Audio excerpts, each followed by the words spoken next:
Hey guys, Montel here, and welcome to this edition of Let's Be Blunt with Montel, where we literally delve into the intricacies of the cannabis industry from coast to coast, nation to nation, around the world. We've had guests on that have really literally enumerated all the things and aspects of why they've gotten into cannabis. We like to see if we can give you enough information that, if you go into a dispensary for the first time and you're trying to navigate the space, we at least give you enough educational information to make you or help you make good decisions for yourself and your family.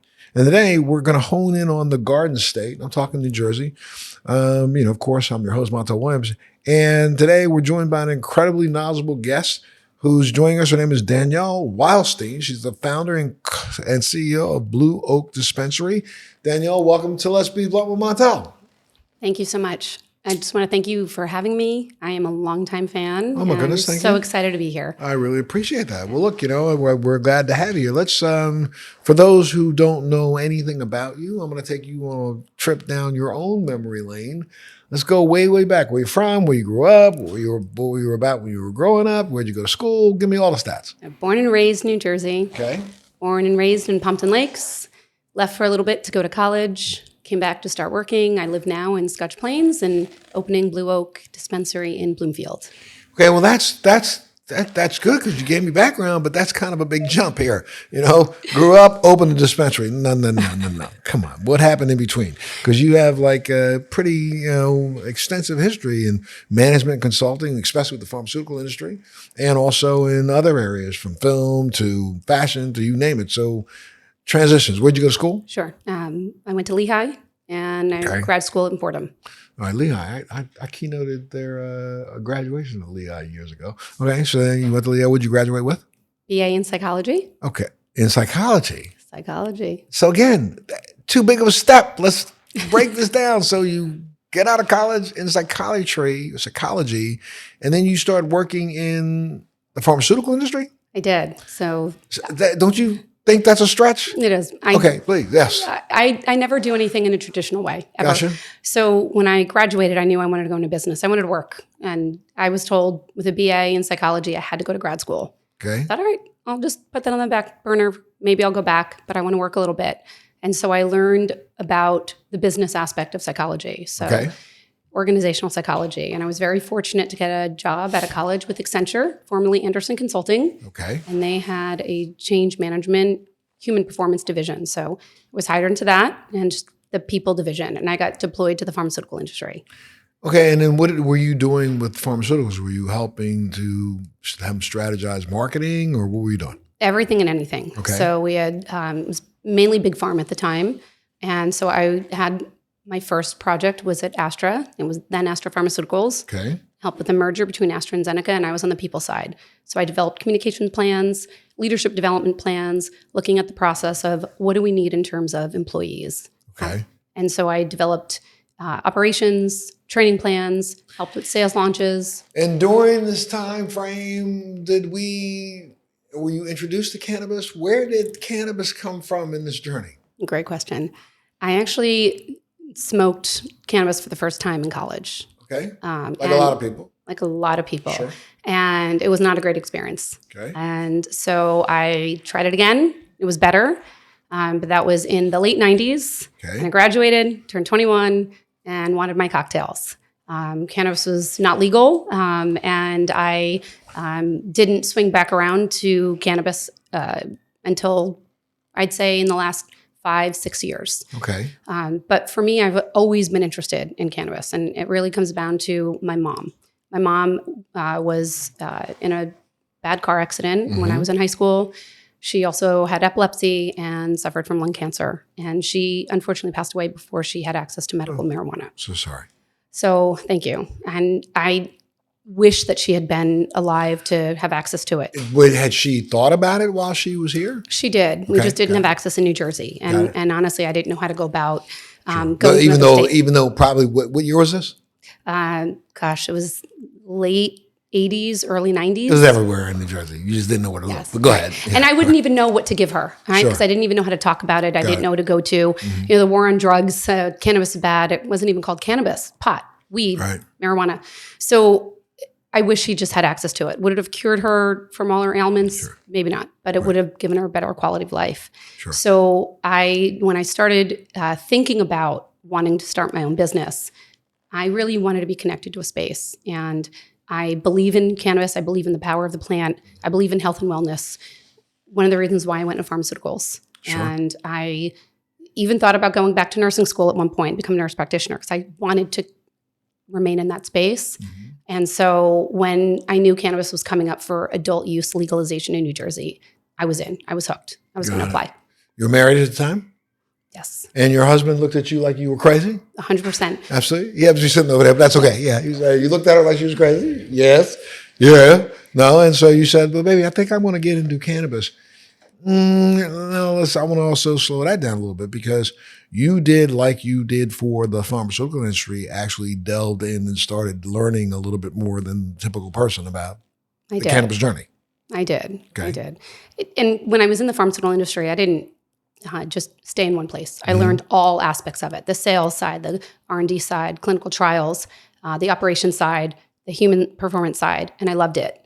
And for me, I transitioned out of pharmaceuticals and I landed a position as a personal assistant with a celebrity, an actor. And I loved that entrepreneurial spirit that I had running the lives behind the scenes of people. And I stayed in the industry for a long time, got to see very cool things, pick up a lot of good skills, and just knew it was time for me to start my own business. Got it. So now you decided to start Blue Oak Dispensary, which has now been a 3-year journey. Yes. Right? 3 years plus. And you kind of are trying to set yourself apart.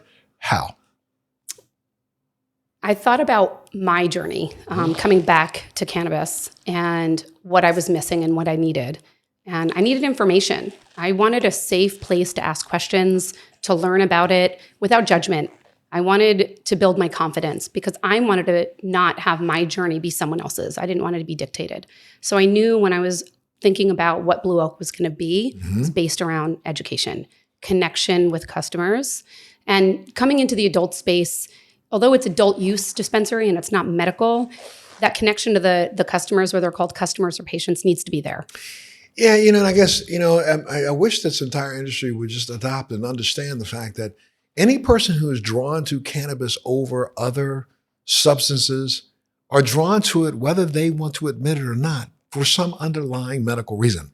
We got to stop the differentiation. If I come in because I say to you that I like cannabis because it helps me sleep better, medical. Let's say I'm coming in to do cannabis because it's the end of the day and I want to relax more, medical.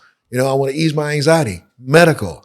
Anything that you say, I don't, it could be an adult use when the patient steps up to the counter, and every one of them to me is a patient, when they step up to the counter and they're asking questions, well, I just want to have something that, doesn't make me want to go sleep, but I'm more alert at work. To me, that's focus, that's medical. So we ought to address that way as an industry. That's one of the probably biggest issues. And I would agree with you that, if I wish more and more of the dispensaries would take on the attitude that just as important as location is for real estate, education, especially right now, is going to be the difference between success and failure in this industry, period. I couldn't agree more. And yes.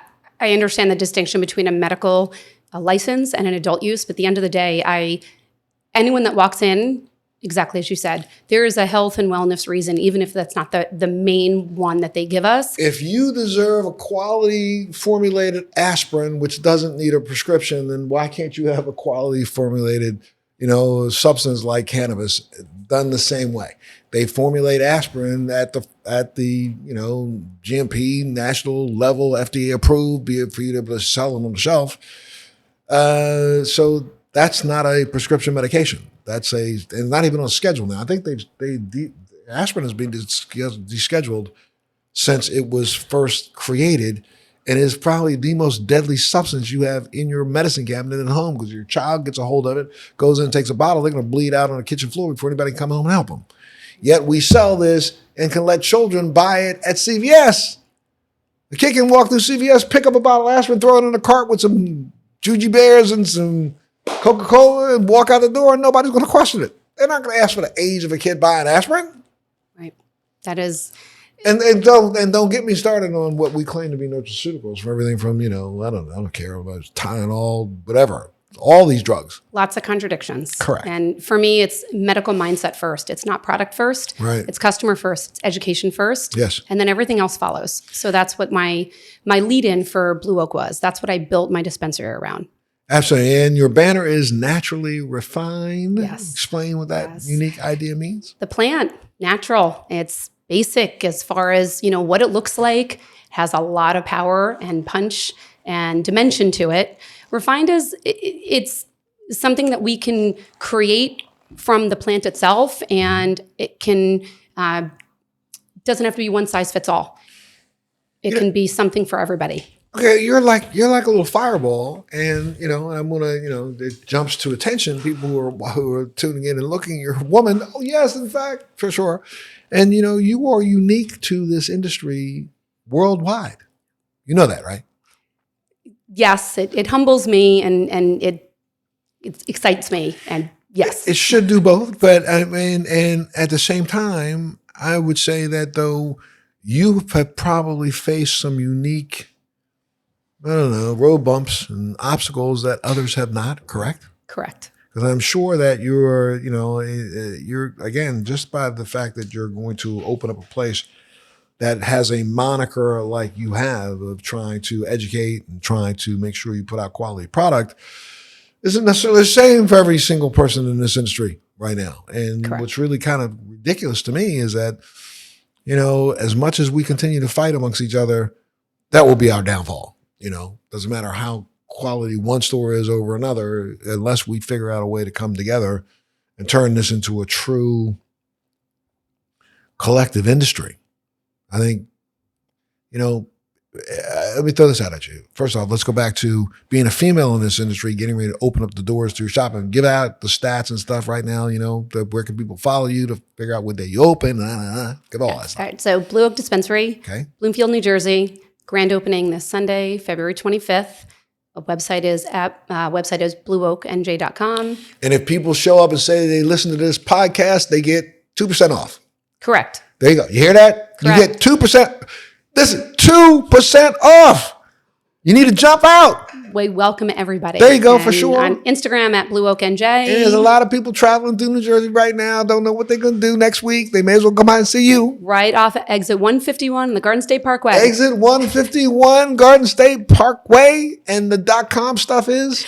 BlueOakNJ.com. Okay, BlueOakNJ.com. So now, having said that, now let's back up a little bit and let's talk about how you really kind of, selected what you have on your shelves. Are you a completely vertical dispensary, or do you also get to purchase product from the marketplace? No, we are just a dispensary, and so I'm going to be selling multiple brands. We are going to be competitive in that sense, but what we are trying to do is create relationships with micro cultivators right now, those who are just coming on board and hopefully having exclusives with them, because we do want to highlight those who are given an opportunity like myself. So I'm not only women-owned, but I'm a micro dispensary. Got it. And that's a big distinction. I want to just give a shout out to Governor Murphy and to the CRC for allowing me the opportunity to have the same opportunity as those who have a standard license, which means there are no restrictions on their size, their head count, how much volume they can do, where they can get their money from, their capital, playing in the same field as the MSOs. Governor Murphy has been a staunch supporter. As I say staunch, but he's been I think originally he was a little reluctant on cannabis, but understood its viability and its efficaciousness. And I even traveled all the way to India with the governor, doing some, interesting fact finding about, Indian culture and whether or not there would be opportunities to expand and think in terms of cannabis there. So that was years ago that I did with the governor. And it's a good shout out that you just did for him, because they need to understand that as New Jersey opens, you will be judged based on the first of you. Definitely. And he's done a lot for New Jersey, especially in the cannabis space, allowing the categorization of a micro. So I do have some restrictions, but for me, the opportunity where I don't have to be so big from the beginning, I can, crawl before I walk. Sure. which is very exciting. And again, let's go back to that question that started all this, but being a female, you are truly a micro because, I don't know how many other female open dispensaries are in the state of New Jersey. Not many. There you go, girls. You know what you got to do. Yes. And for me, really, it's the consumers that really drives, I think about other female leaders in cannabis throughout the industry, but also in New Jersey. I know there's a handful, and I know you've had some on your podcast. So I'm excited to be in the same ranking as them, but it's really getting female customers, consumers, to be more comfortable with the plant and being comfortable with knowing what's good for them based on their own cannabis journey, and also not having the stigma or the judgment around talking about it. Sure. Just within my own friends. I'm a mom. I'm not only a woman, wife, I'm a mom. And I get looked at sideways when I talk about consuming cannabis. And how are you, you said one of your tenets is going to be making sure that you educate. So how are you going to go about doing that? Is it just the, in-person interaction between the customer and an employee, whatever you title your employees that are behind the counter, or will you hold seminars? Will you be putting on tutorials? Will you put it on not CMEs, but CMA-esque kinds of programming in the community? All of it. So any way a customer wants to get information, they can get it in the privacy of their own home from our website. Spend a lot of time looking at information, expert resources to pull in to build out a customer education section of our website. I find it really, that's a good place to start. But I got to tell you, in the last 10 years, with the amount of research that is available, and people do not understand that on a yearly basis, there are probably 3,500 plus peer-reviewed published documents in the world on cannabis.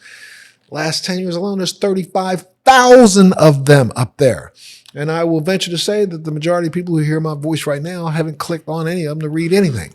They just walk in, blindly, like the people you walk into some of these fast food restaurants and that they ate there 5 times this week, but they walk up to the counter and they look up at the billboard that's showing the menu and they're like, exactly. But all you got to do is take the time to educate yourself. So, I do applaud the broad spread of information on the web. For some reason, we got to remember that the attention span of the consumer is so short that they're not going to even read for themselves. It's overwhelming, the amount of information that is out there, and some misinformation, misperceptions that I just want to make it easier. I want to cull the information. I want to put it in one place. I want consumers to decide how and when they get the information and what they do with it. Will you be holding events and things like that to educate? Okay, so that's up on your website. Definitely. So, and then coming in, collaborating. It's conversation, collaboration with our sales specialists. And I am very intentional in the words that I use. It's awareness, but that turns into education. I have been very intentional in my hiring.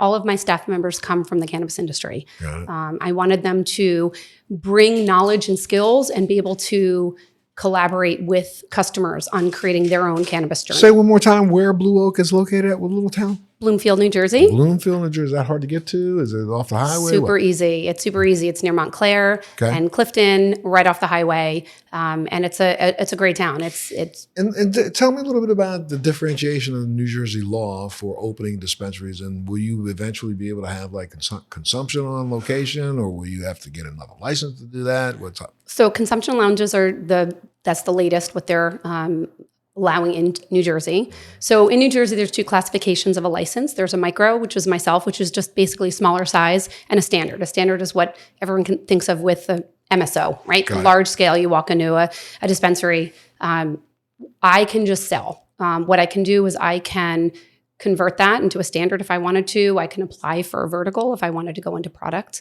And I can also look into a consumption lounge. The rules around consumption lounge is that you need to be a single use, which is me, and it needs to be attached to your dispensary, which I'm in a somewhat of a medical arts building. And so there's potential for me to either grow within that space or maybe find something else. So yeah, there's more for me to do than just. But you got to open the door. Let's get the door open first. And I need to do that well. I need to do that well. And I owe it to my staff. The irony is the easiest part of my entire journey, Montel, was finding staff and hiring them, because they all left MSOs because that's the only place that has been open in New Jersey.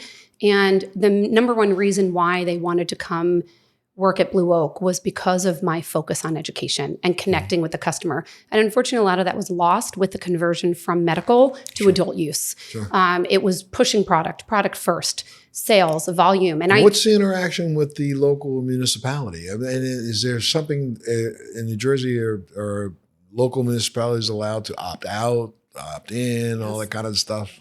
There, 60% of municipalities opted out when Governor Murphy brought this in because they weren't sure what it looked like and they didn't know if their community would support that. Right. The stigma, right? The judgment, which they wouldn't know. They wouldn't know if the community would support that. They didn't know if the community would get in the car and drive next door, right? Go pick it up in another municipality. How silly are you? So we're legal, but are we really legal? Right. Is my question. I'm always talking to people about that. So. The list was very short of municipalities for me to choose from. And when Bloomfield was on there, I knew that that's where I wanted to be. I'm familiar with Bloomfield. I lived on the border for many years. Mm-hmm. I know how cannabis friendly they are and forward thinking they are. Like the rest of the state, but yes, go ahead. So I was very excited to be there. And I'm in more of a residential area, so I'm not downtown. So I'm going to be the first in my area, in my ward to open. And what I really want to do is not only bring education to the space and be a community partner and have the best products. I want to change people's perception, the community's perception of what a dispensary should and could be. Absolutely. That's really, that's admirable. And I'm going to tell you, I hope you can get this done. Having been in this business, it's taking you now 3 years to open up. Three and a half. 3.5. So you've seen, all of you stumbled in the pits and hit the speed bumps and all those things every step of the way, I guess. Huh? Yeah, it's extremely challenging. And it's just continuing to believe in the industry. That's what motivated me. And believe in the plant and where the industry is going. A lot of unknowns, but that's what excites me the most, and knowing that things can change. And where do you think the industry is going? I only ask that because it's to me, I'm a little jaded, so I need to shut my mouth. However, we have an industry that literally has been spending too much time trying to figure out how to take from others rather than provide to everyone. You know what I'm saying? So we were so cutthroat in this industry across the country and around, from A to Z. I don't know if this industry understands that if it stays islands, it's never going to be successful. This has to turn into continents. You know what I mean? It's got to come. We got to figure this out. The same way as every individual industry in this country finally figures out that, a trade association that represents the best for all of us, that old saying, a rising tide lifts all boats. But if we have a trade organization that is more interested in trying to scratch, your eyes out and pull you in under their moniker as a huge MSO and, then try to find as much swag as they can to put in the street and claim that it's really good. We are basically imploding. We're trying to kill ourselves from within. How are you going to help stop that? Advocating. Mm-hmm. It's key. So education and advocacy, but the holy grail is federal legalization. Everyone talks about that. I've listened to a lot of your podcasts and I know we'll get there. That is for me the end game, but there's so many more steps in between where we are now and federal legalization. I am so jaded on that right now. You just don't know, because I'm going to tell you, nefarious behavior seems to be the norm these days rather than the exception.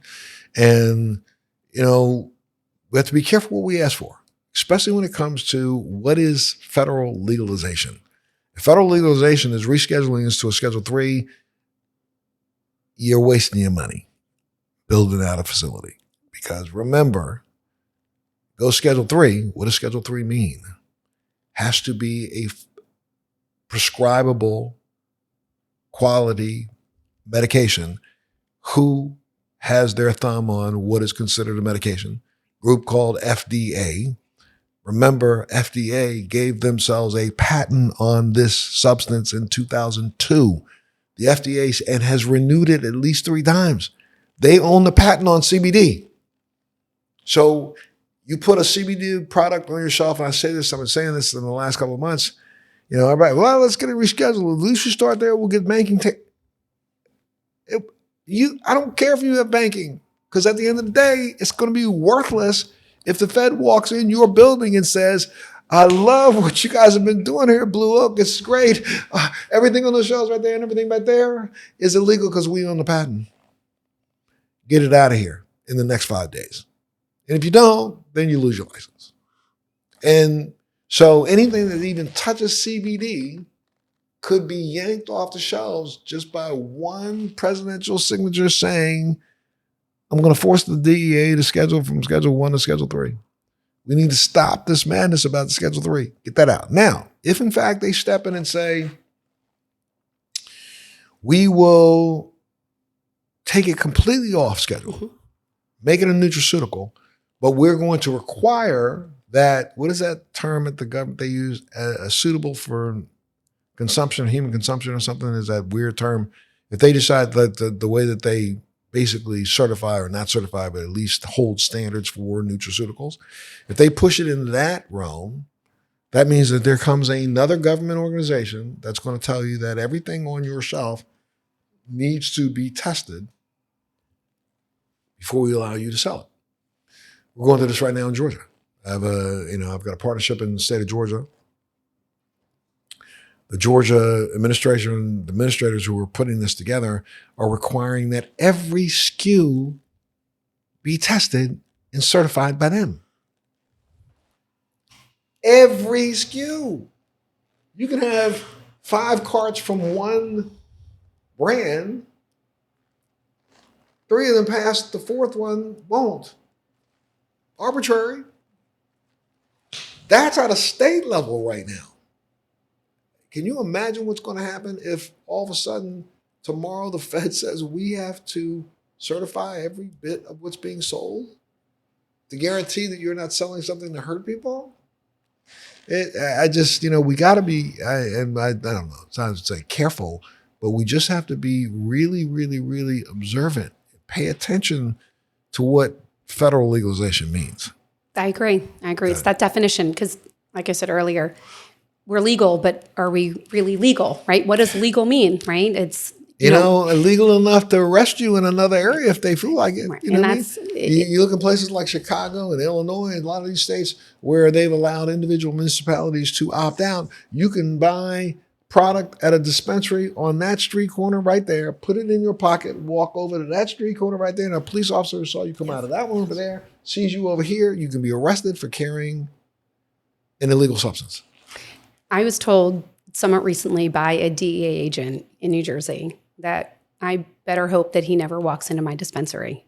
Really? Because if he does, he'll arrest me because what I'm doing is illegal. And I talked to him about the time that I took to do it right, to get a license, to be compliant, to be transparent. And he said, that doesn't matter to me. I don't care who Governor Murphy is in that sense. I don't care who the CRC is. We look at it as being illegal. You are a drug dealer and you are selling illegal drugs.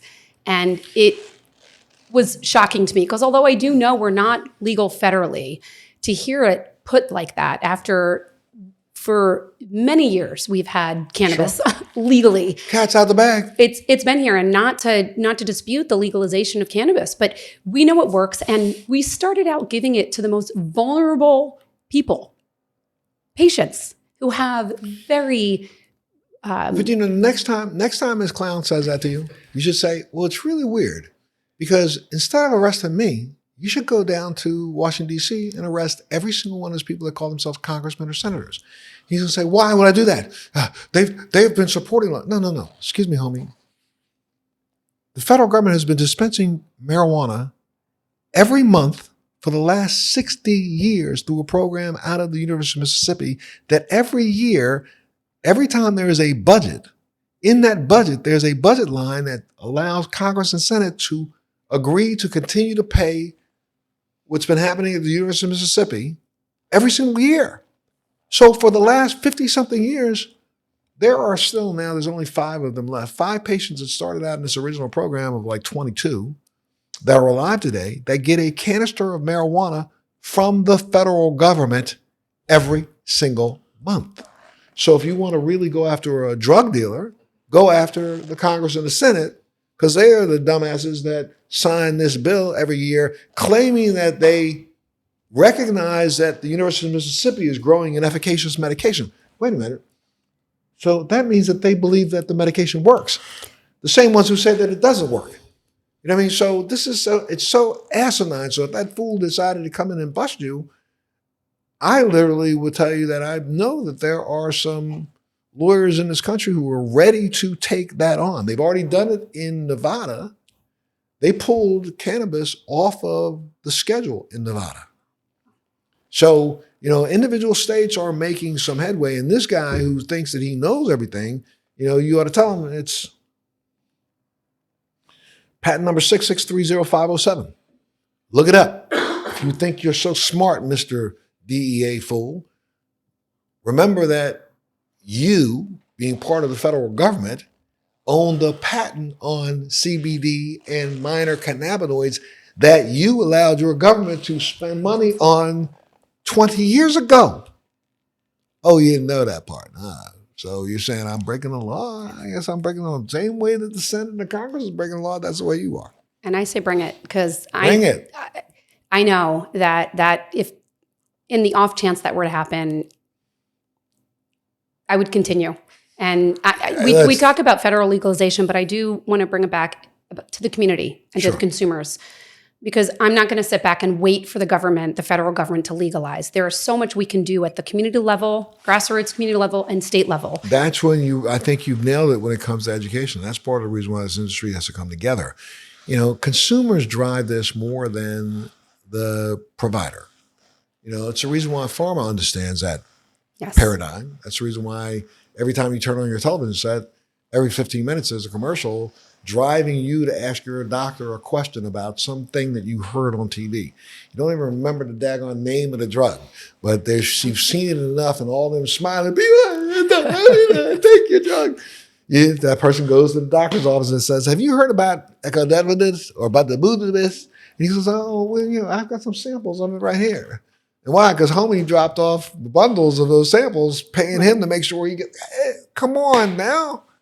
Empowering consumers to ask the questions, to learn, and create their own journey. So if somebody were to walk into Blue Oak, they will be met with experts on our brands, experts on the plant, because they're users. They've worked in the industry. They know the brands. They know the potential for health and wellness. And you've put together some pretty extensive technological assistance to help this happen, right? Is that one of the things that you're doing in Blue Oak also? Yeah. So technology, over technology.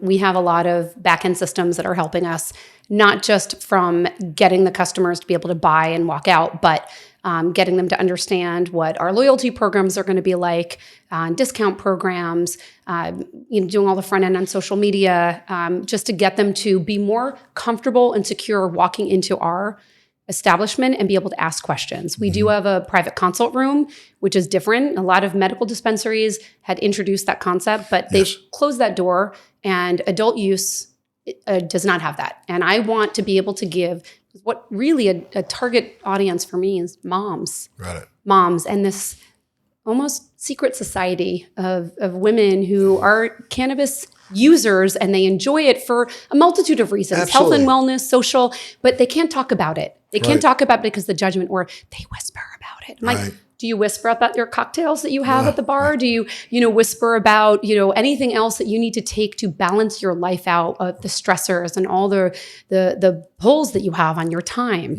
And so for me, being a mom, people ask me all the time, why cannabis? One, I say, why not? Right. Two, I say, I have 3 young kids. Sure. It is my go-to for helping me stay in balance. And I want to engage in those conversations and help moms be more secure walking into my place and be able to have those conversations. Sure, for sure. Well, the grand opening is on February 25th, Blue Oak Dispensary in Bloomfield. Make sure you go by, check it out if you happen to be in the Jersey area. It's adult use, so therefore you don't have to worry about getting anybody to write you a recommendation. Good to go. Driver's license, passport, 21 and older. 21 and older. So go on by, take a look, say hello. Remember, if you show up on the 25th, this ain't lasting forever. The 25th, 2% off. That's a big deal. So you need to roll over there and make sure you pick up whatever you need, and you're going to run into a group of people who understand the products enough to be able to help you navigate what they have as choices. Anything else you want to add, Danielle? I'm just going to say, come on out, see how we differentiate ourselves, elevate ourselves, learn, have responsibility for creating your own cannabis journey. Ask the questions, learn about the products. We're going to be having journals that are available for you to take home. Write down about your experience. Come back and talk to us about it. We will always be here for you. We don't need to make a sale every time you walk in. I want you, when you make a sale, I want it to be the right product that you're purchasing. It's not a one size fits all. It's not about anyone else's journey but your own. Come learn. If you're kind of curious, come out and see what it's about. If you're an experienced user, we're here for you as well. If you are kind of curious and you're showing up for the first time, having never used cannabis before, remember these words from homie here, and it is slow as you go. Let that reverberate in your ears. Slow as you go. Thanks so much for being a part of Let's Be Blunt. Thank you, Danielle, for being a part of it today. Thank you for all you have done and are doing in the cannabis space. I really appreciate it. And so make sure you keep tuning in. You can always hit that little subscribe button down there. Leave us some thoughts of what you think about what we're doing. And hey, something very interesting. About a week ago, we just got selected out of the 100 podcasts for cannabis in the country. We are number 1. Come on now. All right, awesome. now, Congratulations. Thank you very much. I really appreciate that. I hope I can keep expanding and getting out information like you are. So thank you. Tune in to the next one. We'll see you there. Thanks for joining me on Let's Be Blunt with Montel. Please make sure you're subscribed and hit the bell to be notified when new episodes post each week. We'd love to hear your feedback also, so please send us your comments.